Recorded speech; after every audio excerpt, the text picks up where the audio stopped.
আসসালামু আলাইকুম গাইস, সবাইরে ঈদ মুবারক।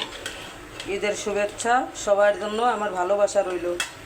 এই যে দেখেন, দেশের থেকে মুরগি পাঠাইছে আমার বোনে।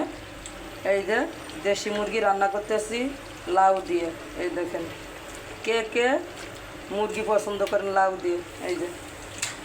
এই দেখেন মুরগি রান্না করতেছি লাউ দিয়ে। যে যে পছন্দ করেন আইসে খাইয়ে দেবেন। ঈদের দাওয়াত। আর হলো লাইক কমেন্ট শেয়ার করবেন, দেখবেন কেমন হয়েছে। খালি দেখলি তো হবে না, খাইতে আসতে হবে। খাইবেন, দেখবেন রান্না কেমন, নইলে বুঝবেন কীভাবে। আসেন আপনাদের সবাই, আমার যারা ফ্রেন্ড ফলোয়ার যারা আছে সবার জন্য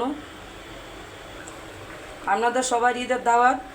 দেশি মুরগি লাউ দিয়ে খাইতে চলে আইসেন আমার বাসায়, ঠিক আছে? অনেক ধন্যবাদ।